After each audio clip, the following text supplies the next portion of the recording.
Bismillahirrahmanirrahim. Assalamualaikum warahmatullahi wabarakatuh. Innal hamdalillah nahmaduhu wa nasta'inuhu wa nastaghfiruhu wa na'udzu billahi min shururi anfusina wa min sayyiati a'malina may yahdihillahu fahuwal muhtadi wa may yudlilhu fala hadiyalah. Asyhadu an la ilaha illallah wa asyhadu anna Muhammadan abduhu wa rasuluh. Allahumma shalli wa sallim ala nabiyyina Muhammadin wa ala alihi wa ashabihi wa mawalah. Rabbi shrah li sadri wa yassir li amri wahlul 'uqdatam min lisani yafqahu qawli. Allahumma anfa'na bima 'allamtana wa 'allimna ma yanfa'una wa zidna ilman wa ba'd. Jamaah sekalian yang mudah-mudahan dirahmati Allah Subhanahu wa taala. Alhamdulillah di kesempatan malam ini kita dimudahkan oleh Allah Subhanahu wa taala untuk duduk bersama dalam rangka tawasobil haqqi tawasobil sabar. Mudah-mudahan duduknya kita dicatat sebagai amal soleh di sisi Allah Subhanahu wa taala. Salawat dan salam mudah-mudahan tercurahkan kepada Nabiullah Muhammad sallallahu alaihi wasallam, kepada keluarga beliau, sahabat beliau dan siapa saja yang istiqomah di atas petunjuk Rasulullah sallallahu alaihi wasallam. Kita senantiasa berdoa kepada Allah Subhanahu wa taala, mudah-mudahan kita termasuk mereka yang diberi kemampuan untuk bisa istiqomah menapaki petunjuk Rasulullah sallallahu alaihi wasallam. Jamaah sekalian, kita masih di kajian serial bagaimana Nabi Muhammad sallallahu alaihi wasallam berinteraksi dengan orang-orang di sekitarnya. Dan masih pada bab berinteraksi dengan istri-istri beliau, karena bagaimanapun istri-istri Nabi Muhammad SAW adalah orang-orang yang sangat dekat dengan beliau. Dan kita diperintahkan untuk berbuat baik kepada mereka. Allah Subhanahu wa taala berfirman, "Wa ashiruhunna bil ma'ruf." Hendaklah kalian memperlakukan istri-istri kalian dengan perbuatan baik. Sekali lagi, "Wa ashiruhunna bil ma'ruf." Maka hendaklah kalian memperlakukan istri-istri kalian dengan perlakuan yang sangat baik. Nah, jemaah sekalian, bagaimana Rasulullah sallallahu alaihi wasallam memperlakukan istri beliau dengan baik? Di antaranya satu, Rasulullah sallallahu alaihi wasallam tidak pernah memukul istrinya. Kalau beliau memarahi mereka terjadi, tapi kalau sampai memukul istri beliau belum pernah. Jemaah sekalian, yang unik begini. Ini salah satu salah satu hal yang perlu kita syukuri sebagai umat Islam. Nabi kita Muhammad sallallahu alaihi wasallam itu diutus dalam kondisi sebagai seorang manusia, bukan sebagai seorang malaikat. Anda kebayang kalau seandainya Nabi kita adalah malaikat, mungkin kita akan kebingungan untuk menyelesaikan permasalahan yang kita hadapi, karena susah didapatkan contohnya dari Nabi. Sebab apa? Nabi malaikat tidak mengalami masalah yang dialami oleh manusia. Dia tidak punya syahwat, dia tidak punya istri, dia tidak makan, tidak minum, tidak ngantuk, dan lain sebagainya. Kalau seandainya Nabi tersebut adalah malaikat, kita kebingungan bagaimana mencontohinya dalam problem-problem yang kita hadapi. Nah, karena Nabi ini adalah manusia, dia merasakan apa yang kita rasakan. Beliau punya syahwat, beliau suka wanita, kemudian beliau punya anak, beliau seorang bapak dari anak-anaknya. Kemudian beliau juga butuh pakaian, butuh tempat tinggal, butuh makan, dan lain sebagainya. Sehingga tentu saja dalam perkara-perkara tadi ada problem-problem yang beliau hadapi. Nah, problem-problem tersebut ternyata terulang dalam umat manusia, umat Islam, terulang. Cuma levelnya dan mungkin jenisnya berbeda. Tapi bahwa Nabi pernah kekurangan makanan, itu terjadi. Istri-istri beliau itu sempat 1 bulan itu nggak ngepul asapnya. Maksudnya dapurnya nggak ngepul. Kenapa demikian? Karena nggak ada yang dimakan, jamaah sekalian. Beliau juga, jamaah sekalian, pernah memasukkan batu di perutnya, karena beliau pernah merasakan lapar juga. Kemudian beliau bagaimana berinteraksi dengan cucu-cucu beliau. Dan kalaupun kita punya cucu, kita bisa berinteraksi dengan mereka. Nabi Muhammad sudah memberikan contoh. Inilah indahnya Islam. Ternyata ada hikmah yang paling besar kenapa Nabi itu diutus dari kalangan manusia. Kalau dari kalangan malaikat susah, Pak. Ya, gimana cara mencontohinya? Wong malaikat tidak menghadapi masalah sebagaimana yang dihadapi oleh manusia, jamaah sekalian. Baik. Yang kedua, jamaah sekalian, Nabi Muhammad sallallahu alaihi wasallam, beliau ini kadang memperbolehkan sebagian perbuatan, tetapi beliau tidak melaksanakannya. Dalam kondisi darurat, beliau memperbolehkan sebagian perbuatan-perbuatan, tapi beliau nggak melaksanakannya. Sebagai sebuah contoh, beliau memperbolehkan untuk memukul istri, tapi beliau tidak melaksanakannya. Padahal istri-istri beliau ya sebagaimana umumnya perempuan juga, ya cemburu. Saya sering sampaikan kepada ibu-ibu, bapak-bapak sekalian, Pak, kalau istri itu cemburu, dia itu lebih detail dan lebih sigap mengawasi kesalahan suami daripada KPK mencari kesalahan para koruptor ya. Itu betul-betul detail melihatnya. Nah, ma'asyiral muslimin, Aisyah radhiyallahu anha pernah mengatakan dalam sebuah hadis, Beliau mengatakan, ma daraba Rasulullah sallallahu alaihi wasallam say'an qattun biyadihi wala imra'atan wala khadiman illa ayujahida fi sabilillah. Nabi Muhammad sallallahu alaihi wasallam tidak pernah memukul baik kepada budak beliau apalagi kepada istri beliau kecuali ketika berjihad di jalan Allah Subhanahu wa taala. Masya Allah jemaah sekalian ya. Nabi Muhammad gak pernah mukul sampai kepada budak beliau, padahal budak itu di bawah istri. Budak itu sebagaimana harta bisa diperjualbelikan, tapi Nabi Muhammad SAW tidak pernah memukulnya sama sekali. Padahal Anda kebayang, Nabi Muhammad itu berkeluarga dari umur beliau 25 tahun sampai umur beliau 63 tahun. Berarti berapa tahun itu, Pak? 63 kurang 25. Berapa? 38 tahun. Kurang lebih 38 tahun Nabi Muhammad SAW berkeluarga. Dan istrinya bukan satu, Pak. Berbagai macam karakter mereka ini. Tidak pernah memukul istri beliau dan tidak pernah memukul budak-budak beliau.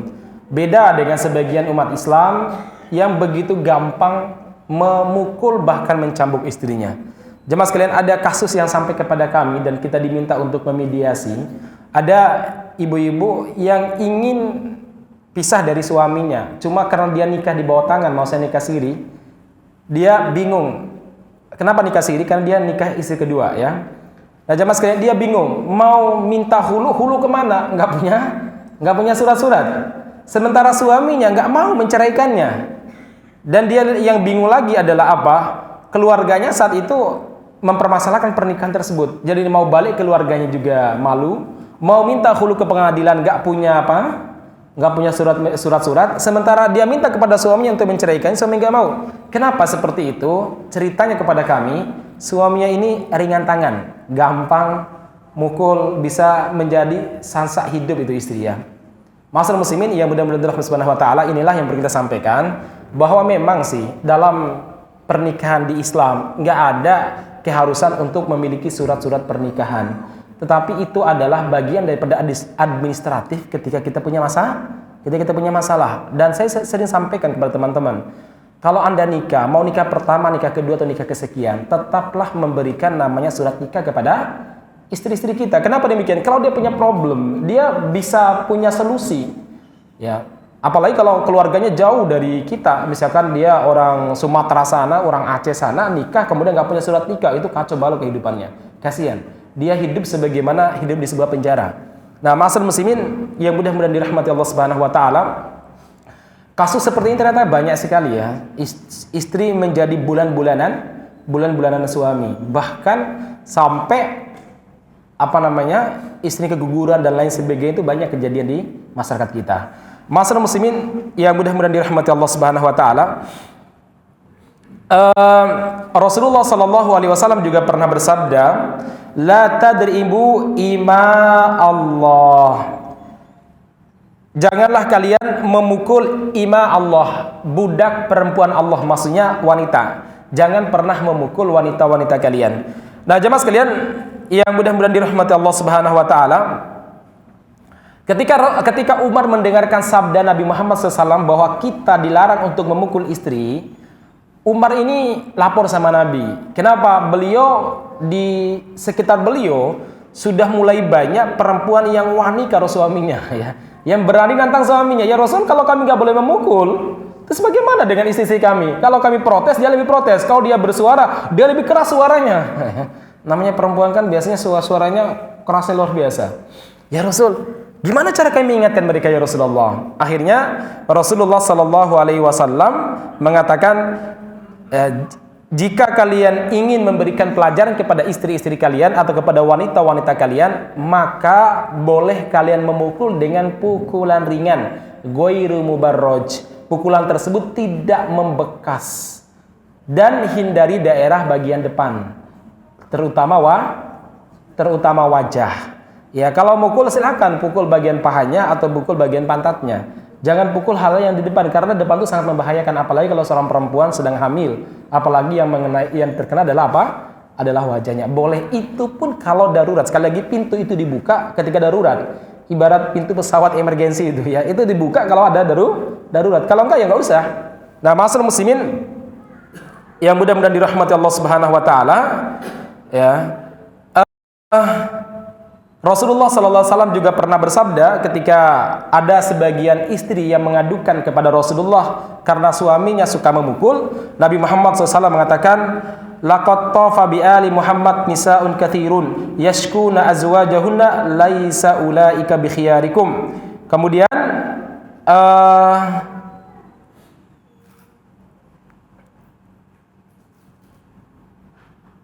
sesungguhnya banyak orang yang melapor kepada istri-istri Nabi Muhammad sallallahu alaihi wasallam bahwa mereka dipukul oleh suaminya. Kemudian istri-istri Rasulullah sallallahu alaihi wasallam mengatakan bahwa orang yang memukul istri bukanlah orang yang terbaik di antara kalian. Karena seorang suami yang baik perlakuannya kepada istri ataupun kepada perempuannya, entah budaknya ataupun istrinya, adalah orang yang paling baik. Ketika dia tidak bisa memperlakukan istrinya dengan baik, itu bukan suami yang baik dan bukan laki-laki yang baik. Nah, ma'asyiral muslimin yang mudah-mudahan dirahmati Allah Subhanahu wa taala, ini poin pertama. Bagaimana Nabi Muhammad SAW memperlakukan baik istri-istri beliau. Beliau tidak pernah memukul istri-istri beliau, walaupun istri-istrinya kadang membuat Nabi itu ya marah, pernah. Baik, kemudian selanjutnya Nabi Muhammad SAW memperlakukan baik istri-istri beliau dengan cara apa?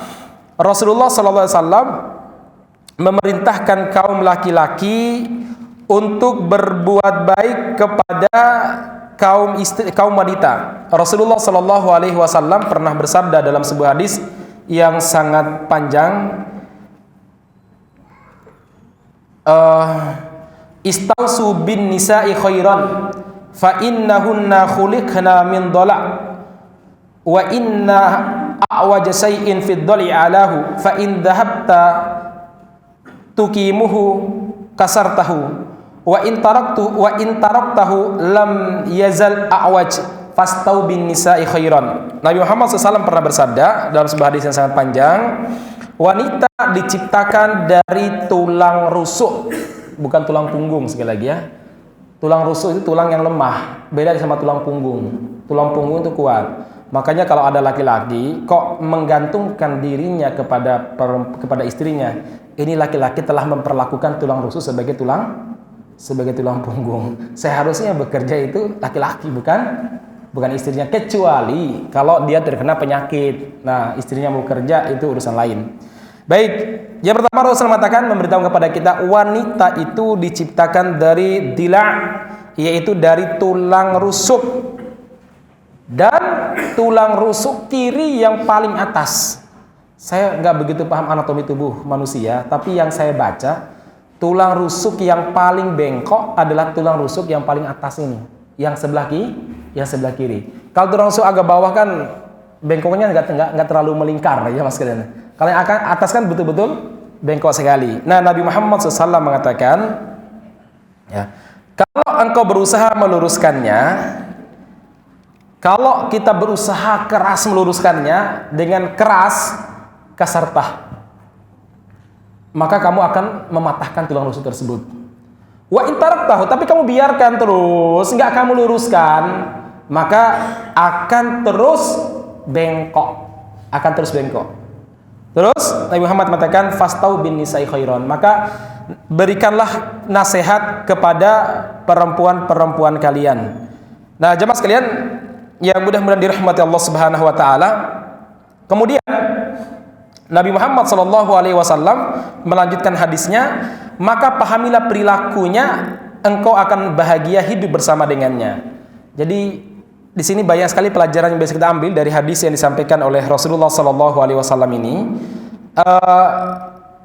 Yang pertama, jamaah sekalian, perempuan diciptakan dari tulang rusuk laki-laki yang paling atas. Maksudnya Ibunda Hawa diciptakan dari tulang rusuk laki-laki yang paling atas, yang paling bengkok.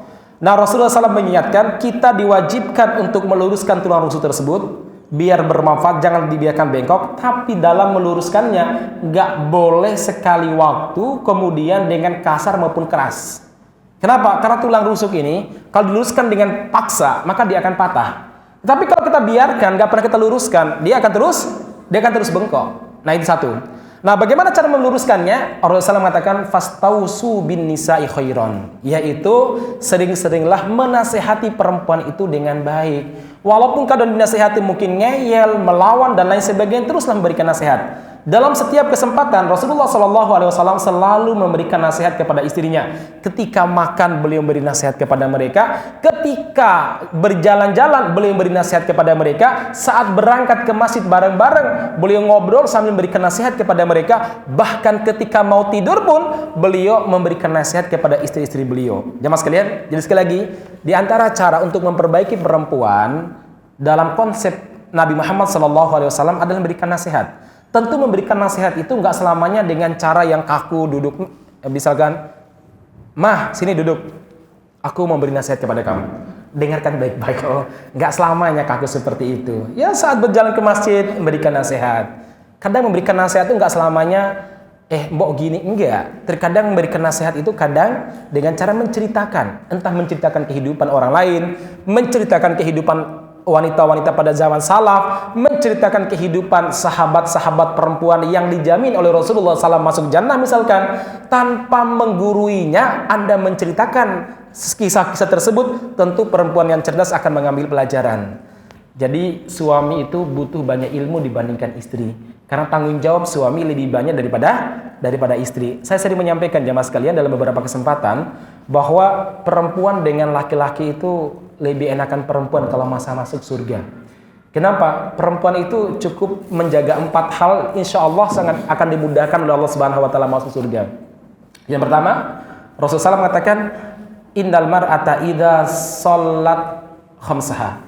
Perempuan kalau mampu menjaga salat 5 waktu, wa shamat syahraha, dan mampu menjaga puasa Ramadan, wa hafidhas farjaha wa irdaha, dia menjaga kemaluannya dan menjaga harga dirinya, tidak berhias untuk laki-laki lain maksudnya, wa ata'at ba'laha, dan mentaati suaminya, maka di hari kiamat akan dipanggil dari pintu surga yang dia kehendaki. Masya Allah ya. Tapi laki-laki itu berat jemaah sekalian. Laki-laki itu ada kewajiban kepada istri, kewajiban dia sebagai seorang bapak, kewajiban dia sebagai seorang anak. Kalau perempuan ketika dia menikah dengan seorang laki-laki, kewajiban utama dia di mana? Ya, kewajiban utama dia adalah kepada suaminya. Sementara kaum laki-laki, kewajiban utama dia masih kepada ayah dan ibunya. Nah, masa muslimin kemudian dia masih kerja, laki-laki juga masih mendidik anak, masih mendidik istri, sehingga kita perlu menyampaikan bahwa seharusnya kebutuhan belajar seorang laki-laki daripada istri, daripada perempuan jauh lebih banyak daripada seorang perempuan. Hari ini rodo kebalik jemaah sekalian. Pengajian ibu-ibu lebih menjamur daripada pengajian bapak-bapak. Semangat ibu-ibu untuk ngaji terkadang mengalahkan semangat bapak-bapak. Bapak-bapak semangatnya nongkrong di warung he, ya. Sementara ibu-ibu subhanallah semangatnya nongkrong di depan pengajian. Nah, maksud muslimin, sekali lagi jemaah sekalian, ini penting karena sekali lagi kita harus memiliki banyak ilmu untuk memperbaiki. Nah, ini salah satunya cara memperbaiki istri itu nggak selamanya dengan membentak apalagi memukul, tapi memberikan nasihat. Dan memberikan nasihat jamaah sekalian harus dengan berbagai macam gaya, dengan berbagai macam cara. Terkadang Nabi Muhammad SAW menceritakan kepada istri-istri para sahabat, nggak nasihati, cuma ceritakan sosok. Sesungguhnya Fulana binti Fulan, dia termasuk wanita calon penghuni surga. Wanita calon penghuni surga. Itu akhirnya apa? Membuat semangat para sahabiah, istri-istri para sahabat, dan anak-anak perempuan para sahabat untuk mencari tahu perempuan itu kayak apa sih? Kok Nabi Muhammad SAW mengatakan dia itu calon penghuni surga? Contoh sebenarnya yang sering cerita ya, yang sering sampai kepada kita kisah yang masyhur. Nabi Muhammad tuh memberi nasihat kepada perempuan, sekali lagi nggak selamanya langsung nasihat gitu ya, tapi menceritakan sosok. Sesungguhnya si Muti'ah termasuk wanita penghuni surga. Muti'ah, akhirnya Fatimah radhiyallahu anha, putri Nabi Muhammad SAW mencari tahu Muti'ah itu kayak apa sih? Kok Nabi Muhammad sampai mengatakan dia adalah wanita penghuni surga? Dicari tahu, akhirnya boleh tahu alamatnya. Datang ke rumahnya membawa Hasan atau Husain saat itu, salah seorang anaknya. Dia salam, "Assalamualaikum warahmatullahi wabarakatuh." Dari dalam terdengar jawaban, "Waalaikumsalam warahmatullahi wabarakatuh." "Siapa di luar?" "Saya Fatimah." "Fatimah binti Rasulillah?" "Fatimah putrinya Rasul kah?" "Iya." Dibukakanlah pintu. "Fatimah, Masya Allah, salaman. Ada apa? Kalau Anda butuh tinggal manggil saya." Kemudian Fatimah mengatakan, Mbak, bolehkah saya masuk ke dalam rumah? Mohon maaf Fatimah, saya belum minta izin kepada suami saya. Ini penting sekali lagi ibu-ibu tolong dengarkan. Suami itu melihat bahwa rumah apalagi kamar tidur sebagai privasi. Maka dia nggak rela kalau ada orang lain yang tidur di atas ranjangnya. Ada tipe laki-laki seperti itu, walaupun itu keponakan, nggak boleh tidur di atas ranjang. Kenapa? Karena kamar adalah privasi.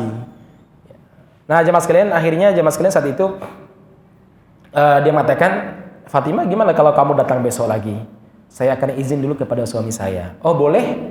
Akhirnya keesokan harinya Fatimah datang dan Muti'ah mempersilahkan masuk. Fatimah, alhamdulillah suami saya sudah memperbolehkan kamu masuk. Silakan masuk ke dalam rumah. Rumahnya sederhana, tidak ada pajangan foto saat wisuda ataupun saat menghadiri walimahan atau saat nikah di mana ibu-ibu masih pakai kebaya ya. Kan kadang orang-orang Jawa kuno itu kan sok dipampang di depan kamar tamu. Ngapain pampang foto istri sama anak ya? Nah, masalah muslimin enggak ada aja mas kalian. Ya, aksesorisnya sederhana saja. Beliau tidak melihat apa-apa kecuali satu cambuk di atas ditaruh di atap. Karena dulu rumahnya para sahabat tuh atapnya apa? Pendek gitu ya. Karena Nabi Muhammad tuh rumahnya itu kalau beliau berdiri sejengkal lagi sudah ada atapnya. Itu rumah Nabi Muhammad SAW. Panas Ustaz, ya kebayang aja panas kayak apa ya. Nah jemaah sekalian, dia hanya melihat cambuk. Dia pun melihat, nanya kepada si Muti'ah. Muti'ah, boleh nanya nggak sih? Kamu tuh punya kelebihan apa sih ibadahnya? Kok sampai ayah saya bilang kamu termasuk penghuni surga? Enggak ada kelebihan apa-apa. Saya sholat sebagaimana lain, sholat 5 waktu. Ya, sholat sunnah. Puasa juga biasa. Puasa wajib jelas. Kalau puasa sunnah saya izin sama suami. Kalau suami memperbolehkan saya puasa. Nggak ada kelebihan lain. Infak pun saya semampu saya. Toh suami saya juga bukan orang kaya, bukan seorang bos properti atau bos apa. Enggak, biasa-biasa aja. Oh ya. Akhirnya Fatimah mikir, ini apa kelebihan perempuan? Lalu dia tanya, itu cemeti milik siapa? Oh itu cemeti milik saya, milik suami saya.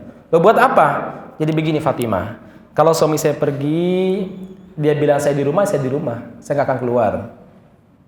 Ibu-ibu, kalau bilang di rumah, nggak akan keluar. Terus sebelum suami saya pulang, semua saya rapikan, saya bersihkan. Baik kamar mandi, kamar tidur saya rapikan semuanya dan saya masak masakan yang paling disukai suami saya. Setelah itu saya akan mandi dan berhias menunggu suami saya. Begitu beliau datang, saya sambut dan cium tangannya. Ini kayak betul-betul di sinetron ini ya. Ya, kalau ibu-ibu dibilangin gitu ngomongnya apa? Oh, cuma di sinetron bibi ini ya. Oh enggak juga, ini bukan sinetron. Ini ada ceritanya jamaah sekalian. Cium tangannya, kemudian saya mempersilahkan, Mas mau mandi dulu atau mau makan dulu? Biasanya suami saya mandi dulu. Setelah mandi, kemudian saya antar dia ke meja makan, saya temani dia makan. Setelah dia makan kenyang, saya ambil itu cemeti wahai Fatimah, saya berikan kepada suami saya, Mas, kalau masih ada kekurangan dalam pelayanan saya atau saya salah, ini tangan saya silakan dicambuk. Dicambuk kah? Kata Fatimah, enggak.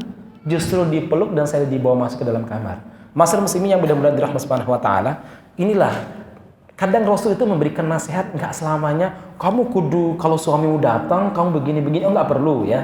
Kadang menciptakan sosok. Kan cara menasehati itu banyak jamaah sekalian. Dan cara yang paling baik menasehati, terutama anak perempuan, itu apa jamaah sekalian? Yaitu dengan cara apa? Menceritakan. Cerita itu ternyata seni untuk menasehati. Maka Al-Quran isinya berapa? Sepertiga isinya itu adalah kisah. Cara menasihati istri atau cara menasihati menasihati anak perempuan itu dengan berbagai macam cara. Kadang juga hari ini menurut saya kita punya 1001 cara untuk menasihati mereka. Apa itu? Kirimlah ibu-ibu, bapak-bapak atau bapak-bapak download video yang bagus, videonya ustadz-ustadz mungkin yang belajar, yang bicara masalah ketaatan, bicara masalah surga dan neraka. Download, kirimlah kepada istri Anda. Ya, berbagilah dengan mereka. Jangan sampai Anda lebih semangat untuk nge-share di grup teman Anda daripada nge-share itu kepada siapa? Kepada istri maupun keluarga Anda. Kalau saya, ini pengalaman pribadi sih, saya ambil aja, saya download. Apakah saya download? Kalau itunya kayaknya bisa di-download, saya download. Kemudian saya kirim ke anak, ke istri, ya kadang ke adik-adik saya kirim. Kemudian Ada ayat Al-Quran yang kayaknya bagus ya, kita ambil Al-Qurannya, potongan ayat ya, kemudian terjemahkan, kirimlah. Ini bagian daripada cara nasihat. Ada 1001 cara. Nggak selamanya, kadang orang tuh bertatap-tatapan itu kadang yang muncul emosinya ya. Caranya bagaimana? Mungkin dari jarak jauh, atau mungkin tadi dengan cara downloadkan video, atau mungkin Anda ambil link video atau link apalah MP3 atau apa, berikanlah jamaah sekalian. Atau Anda berikan buku, suruh dia baca kalau istri Anda itu suka membaca. Atau mungkin Anda antar ke pengajian. Suami harus menyediakan waktu juga antar ke pengajian, fasilitasi dia. Kalau dia seandainya Anda nggak bisa nganter, Anda pesankan Grab ataupun Goker misalkan, karena dia bersama dengan anak Anda, ya, suruh dia belajar, berangkat kajian. Nah, masyarakat muslimin, sekali lagi banyak cara untuk memberi nasihat kepada perempuan. Baik, itu satu. Yang kedua, bagaimana menyikapi perempuan? Di sini Rasulullah Shallallahu Alaihi Wasallam melanjutkan hadisnya. Innal mar'ata khuliqat min dila' wa innaka in turid iqamatad dila' taksurha fadaruha ta'is biha. Apa kata Nabi? Sesungguhnya perempuan diciptakan dari tulang rusuk. Sesungguhnya perempuan diciptakan dari tulang rusuk yang sangat bengkok, maka kalau kamu berusaha keras untuk meluruskannya, kamu akan mematahkannya. Maka pahamilah perilakunya, ini pentingnya. Pahamilah perilakunya, engkau akan hidup bahagia bersamanya. Karena sekali lagi, perempuan itu bukan manusia verbal. Beda sama laki-laki. Laki-laki ngomong A, ya keinginannya A. Kalau perempuan bilang, aku gak suka, kamu begitu. Mungkin bilang, aku suka. Ya, kadang marah apa gitu ya. Sebenarnya diinginkan kebalikan dari itu kadang. Nah, masa muslim makanya apa? Ada perempuan-perempuan yang karakternya seperti itu. Dia bukan apa namanya? Bukan manusia verbal sebagaimana kita. Kalau kita ini apa yang diungkap itu yang kita inginkan. Ya. Apa yang kita ungkap itu yang diinginkan. Kadang perempuan kalau dia ingin dipuji, dia nggak mau, "Mbak, Mas, Mbak puji saya." Nggak gitu kadang. Dia mengungkapkan kalimat yang lain. Misalkan, Mas, orang lain saja itu begini-begini, itu berarti dia ingin seperti itu ya. Kadang nggak diungkapkan secara langsung. Maka di sini sekali lagi Nabi Muhammad SAW mengatakan, ya, pahamilah perilaku mereka, maka kamu akan hidup bahagia dengan mereka. Ya, pahamilah perilaku mereka, maka Anda akan hidup bahagia bersama dengan mereka. Rasulullah SAW punya 11 istri dan Nabi Muhammad memahami karakter masing-masing istri beliau. Oh, si fulana ini sukanya apa? Oh, si fulana ini sukanya apa? Sampai ketika kapan kata-kata istrinya menunjukkan ketidaksuka, bagaimana cara mengungkapkannya, dan kapan dia lagi senang sama suaminya, itu ada karakternya. Contoh, Nabi Muhammad pernah bilang sama Aisyah, Aisyah, saya tahu kok kapan kamu itu senang sama saya dan kapan kamu lagi marah sama saya. Walaupun kamu nggak pakai suara-suara yang keras. Ya. Kapan Rasul? Rasul mengatakan, Aisyah, kalau kamu mengatakan la wa rabbi Muhammad, demi Tuhannya Muhammad, itu berarti kamu lagi senang sama saya. Tapi kalau kami nggak suka sama saya, biasanya kamu sumpahnya gimana? Wa rabbi Ibrahim, dan Tuhannya Ibrahim, demi Tuhannya Ibrahim. Ya. Sama-sama sih ya. Demi Tuhan Muhammad, lagi senang sama Nabi Muhammad ya. Tapi kalau mengatakan apa? Demi Tuhan Ibrahim, berarti apa? Beliau lagi marah sama Nabi ya. Sampai ungkapan, ini ungkapan kesel, ini ungkapan bahagia, ini ungkapan harapan atau apa? Nabi Muhammad SAW itu memahaminya. Maka ma'asyiral muslimin, dulu para ulama satu punya kebiasaan. Ada di antara mereka itu yang malam-malam pertamanya, malam berikutnya setelah akad nikah, mereka tidak menghabiskan, mohon maaf, untuk berhubungan suami istri, tidak. Tapi dihabiskan untuk ngobrol. Kenapa? Karena mereka nggak pernah pacaran. Ya, ngobrol tentang perkara apa yang diinginkan oleh suami dan perkara apa yang dibenci oleh suami, perkara apa yang pokoknya suka dukanya diceritakanlah. Ada salah seorang ulama namanya Sulaiman Ad-Darimi. Beliau itu saat malam pertamanya, beliau habiskan untuk ngobrol bersama istrinya sampai menjelang subuh. Ngobrol tok. Ngobrol, "Dek, kamu itu sukanya masak apa sih biasanya?" Ya. Nanya, "Mas, aku sukanya masak." "Oh, gitu. Kalau makanan yang kamu nggak suka apa?" Ya. Jadi ada semacam tafahum, saling memahami dulu. Masya Allah ya. Ternyata ulama itu sudah mengajarkan bagaimana kita berinteraksi dengan keluarga kita. Susahnya tahu ilmunya setelah punya anak yang besar gitu Pak ya. Anak-anak kita besar baru tahu ilmunya. Ya bapak-bapak mungkin setelah punya cucu ini baru tahu ilmunya ya. Nah maksudnya pentingnya ilmu. Jadi sampai mereka habiskan malam pertama, malam keduanya untuk apa? Ngobrol, tanya. Nabi Muhammad itu pernah menyampaikan begini. Ketika kamu malam pertama, jangan langsung. Kenapa? Likulli syai'in rasul. Segala sesuatu itu punya utusan. Apalah ngobrol-ngobrol ringan dulu aja. Ngobrol-ngobrol apa dulu ya? Ya tanya bagaimana kesukaannya, warna kesukaannya apa. Karena ada sebagian perempuan tuh yang sangat fanatik dengan sebuah warna atau fanatik dengan beberapa warna dan sangat anti banget dengan warna lain. Jadi kalau suami salah beli baju, itu kalau ada di antara perempuan langsung ngomong, "Mas, baju ini boleh dipakai asalkan bukan di hadapan saya." Kenapa? Aku nggak suka warnanya. Ada juga seperti itu ya mas, wanita yang sangat fanatik terhadap warna. Tapi juga ada perempuan-perempuan yang memang cuek dengan warna. Tapi rata-rata perempuan biasanya apa? Sangat fanatik dengan warna, dengan bentuk dan lain sebagainya.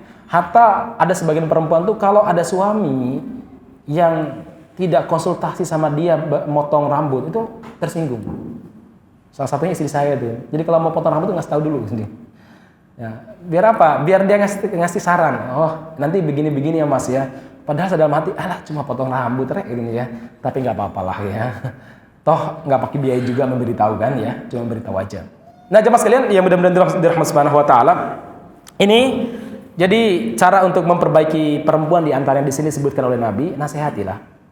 Kapan nasihatnya? Ya kapan saja berikan nasihat. Kadang ketika selesai sholat, nasihatilah. Kata para ulama ada 3 tempat yang paling cocok untuk memberi nasihat. Satu, saat makan. Kenapa saat makan? Orang tuh lagi los, ngomong apa aja enak. Yang kedua apa? Saat safar. Saat lagi berjalan-jalan bareng, entah kemana lah. Yang ketiga, sebagian ulama mengatakan ketika orang tersebut sakit. Kenapa? Orang tersebut lagi butuh perhatian. Ada juga sebagian para ulama mengatakan kalau nasihat tersebut adalah nasihat yang agak-agak berat, ya di saat dia bahagia, di saat dia itu mendekatkan diri kepada Allah Subhanahu wa taala. Contohnya apa? Pada malam hari ketika dia lagi rajin bangun tahajud, Anda bangun salat bersama dengan dia, sebelum subuh ngobrol lah, ya hal-hal yang ringan, beritahu. Nah, terkadang jemaah sekalian, nasihat itu tidak diterima bukan karena orang benci nasihat tersebut, tapi karena waktunya enggak tepat. Nah, ma'asyiral muslimin yang mudah-mudahan dirahmati Subhanahu wa taala, itu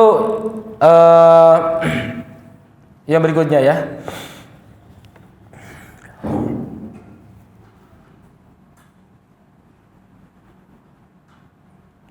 Yang ketiga, jemaah sekalian terkait masalah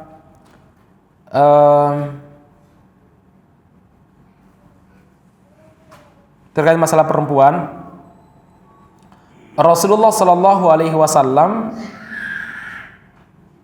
memerintahkan suami untuk terus berupaya mencintai istrinya. Rasulullah mengatakan, sesungguhnya seorang mukmin tidak boleh membenci mukminah, yaitu istrinya, jika dia tidak menyukai salah satu sikapnya, hendaklah dia menyukai sikap yang lain. Saya ulangi lagi, seorang suami harus mencari alasan untuk terus mencintai istrinya. Kalau dia tidak bisa mencintai atau tidak menyukai salah satu sikapnya, maka carilah sikap yang lain yang dia cintai. Maka ada salah seorang ulama tafsir, cuma tafsirnya rodok gorib, rodok aneh, tapi makul, logis. Ketika menafsirkan firman Allah Subhanahu wa taala, litaskunu ilaiha, kami menciptakan kalian berpasang-pasangan agar kalian tenang bersama dengan pasangan kalian. Itu kata beliau apa? Litaskun itu lil amr, untuk perintah. Apa itu? Mencari alasan untuk terus sakinah bersama dengannya. Jadi taskunu itu bukan begitu nikah langsung sakinah, tidak. Tapi litaskunu ilaiha, kamu terus selama hidup bersama dengan istri kamu, kamu cari 1001 alasan untuk terus mencintainya dan untuk terus sakinah bersama dengannya. Mungkin istri kamu itu nggak bisa masak, lebih enak masakan bu warung yang jual di depan rumah kita misalkan. Itu sesuatu yang kita nggak sukai. Cari yang lain kita sukai. Apa kita sukai? Contohnya dia cantik, pintar berhiasan, pintar dandan, dibanding ibu-ibu misalkan ya. Ibu-ibu di samping yang jualan di warung itu kadang belepotan, bau minyak, bau gas, bau apa gitu misalkan. Cari alasan. Oh, istri saya bawel dan rewel, ngomongnya pedes kayak cabai rawit. Apa ya baik? Itu kekurangannya. Tapi cari kelebihannya. Apa kelebihannya? tapi bapak mertua saya baik. Modalin saya ketika awal-awal nikah. Lumayan dipinjamin rumah 10 tahun nggak pakai nyewa ya misalkan. Cari alasan jemaah sekalian. Ya terutama kepada pengantin baru ya. Cari 1001 alasan untuk mencintai pasangan kita. Karena kalau seandainya kita ini mengharapkan mereka sempurna, tidak bisa. Litaskunu ilaihi itu sekali lagi ini tafsirnya gorib. Ini tafsirnya rada aneh, tapi logis juga, makul juga. Cari alasan untuk bersakinah bersama dengannya. Nah, maka di sini Nabi Muhammad mengatakan, seorang laki-laki tidak boleh membenci saudarinya, maksudnya istrinya. Kalau dia tidak suka dengan satu sikapnya, maka carilah sikapnya yang lain. Kan masih banyak sikap yang lain dalam banyak masalah yang dia sukai. Ya. Contoh, ini ngomongnya pedas ini kalau ngomongin istri ya. Tapi apa? Dia pelayanannya luar biasa. Kalau makan diambilkan makanannya, kalau terus kita di lain ini bakra aja. Tapi ini ngomong pedasnya luar biasa misalkan ya. Tapi ada juga istri misalkan pelayanannya kurang. Tapi apa? Masya Allah perhatian sama anaknya luar biasa. Dia menghabiskan waktu untuk mengajari anak-anak kita dan lain sebagainya. Jadi sekali lagi, Anda cari alasan lah untuk mencintai pasangan Anda. Kalau kita mencari alasan untuk membencinya banyak. Tapi mencari alasan untuk terus bersakinah bersama dengan dia lebih banyak lagi jemaah sekalian. Lebih banyak lagi. Nah ini konsep yang ketiga. Ya, yang pertama adalah beri nasihat yang baik. Yang kedua adalah apa tadi Pak? Memahami sikapnya, mempelajari karakternya. Seorang HRD saja ketika mau menerima karyawan di sebuah perusahaan itu dipelajari macam-macam kok. Mana pernah sekolah di mana, kuliah di mana, teman seperti apa. Ya saya walaupun nggak punya basic HRD ya, jadi pernah juga menguji karyawan juga ketika masuk ini ya. Kemudian dia punya keinginan seperti apa, berapa gaji yang dia inginkan. Ketika tanya berapa gajinya itu kita bukan bertanya kemampuan perusahaan untuk menggaji dia, tapi apa? Bertanya bagaimana mindset dia tentang gajinya itu ya. Ketanya, oh orang ini butuh ketenangan dalam bekerja.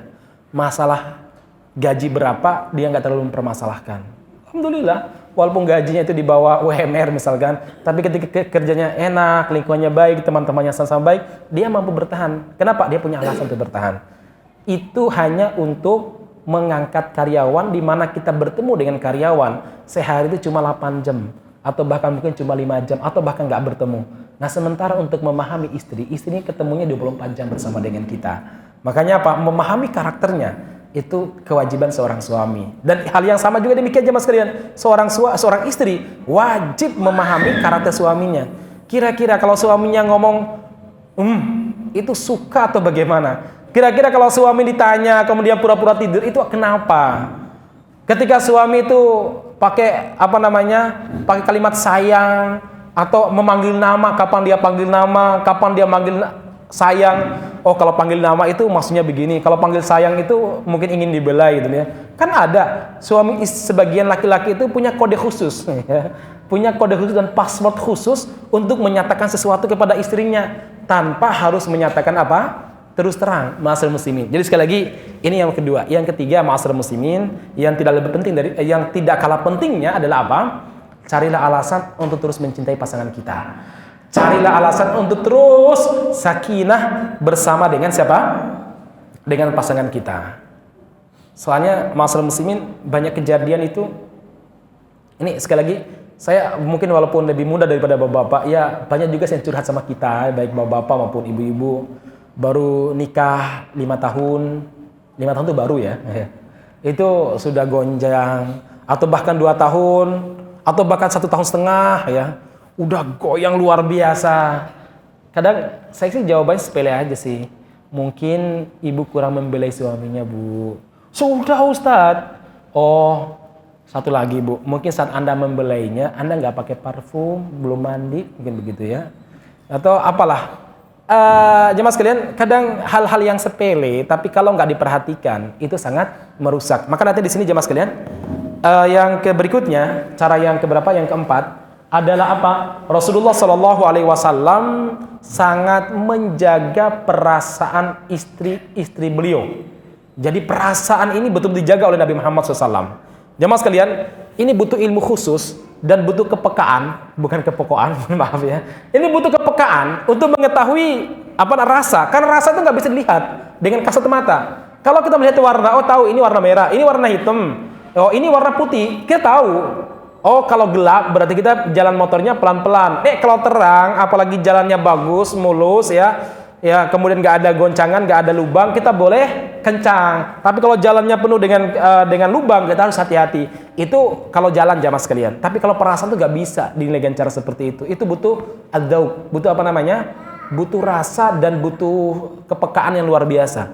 Dan Nabi Muhammad SAW adalah orang yang sangat peka dengan perasaan istri beliau. Ya, sangat peka dengan perasaan apa? Istri-istri beliau. Sebagai sebuah contoh tadi, saya cerita ya, bahwa Nabi sampai tahu kapan istrinya itu marah dan kapan istrinya lagi senang sama beliau. Kapan istri itu mau dipeluk dan kapan istrinya itu lagi ingin ajak sekedar ngobrol saja. Beliau tahu jemaah sekalian. Tadi ya, sambil beliau bilang, Aisyah aku tahu kok kapan kamu marah sama saya dan kapan kamu senang sama saya. Apa ya Rasul? Kalau kamu bilang demi Tuhannya Muhammad, kamu lagi senang sama saya kan? Iya ya Rasul. Kalau kamu bilang demi Tuhannya Ibrahim, kamu lagi marah sama saya kan? Iya ya Rasul. Jemaah sekalian, sampai seperti itu diketahui detail-detailnya. Masyarakat muslimin yang mudah-mudahan dirahmati Allah Subhanahu wa taala, pernah juga saat Nabi Muhammad sallallahu alaihi wasallam